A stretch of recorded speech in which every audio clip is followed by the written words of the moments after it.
Public से मेरी यही गुजारिश है कि ये गैर ज़रूरी सफ़र से गुरेज करें और इसके साथ साथ अपने घरों में रहें और जहाँ पे भी उनको इत्तला मिलती है किसी जगह पे ज़्यादा बारिशें हो रही है वो फौरी तौर पर हमें रिपोर्ट करें और इंशाल्लाह उनके लिए हमारे सारे ऑफिसर्स सिविल एडमिनिस्ट्रेशन वो रिस्पॉन्सिव है और साथ में हमारा कंट्रोल रूम भी मौजूद है। वो भी किसी भी टाइम हमसे आलेवाल कर सकते हैं। इवन मैंने अपना सेल नंबर भी उनको दिया है, अगर कोई ऐसी सिचुएशन डेवलप होती है फौरी तौर पर हमें कॉल करें। बिल्कुल हम अलर्ट हैं। अच्छा, ये तकरीबन 4 दिन पहले भी एक में हमारी मीटिंग हुई है,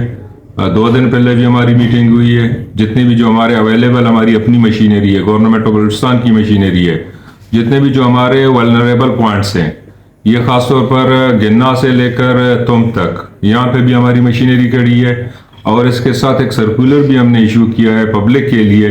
कि अगर खुदा न खास्ता, और लेवीज वालों को भी रिस्पॉन्सिबिलिटी हमने असाइन की है कि वो आप अपने एरियाज को चेक करें, देखें, एसीज को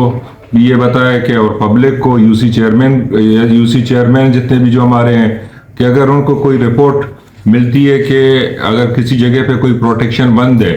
इसको नुकसान पहुंच रहा है, तो बाकायदा हमारा कंट्रोल रूम प्रॉपर तरीके से इस्टेब्लिश है। और आपके तवसत से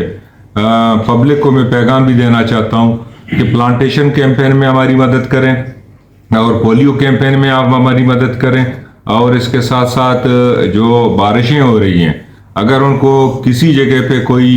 बंद या प्रोटेक्शन वाल अगर उनको ये लगता है कि वो कमज़ोर है, वो फौरी तौर पर हमें रिपोर्ट करें ताकि जो हमारी जितनी भी जो मशीनरी खड़ी है, स्टैंड बाई है, हम फौरी तौर पर जाके इसको रिस्टोर कर सकें।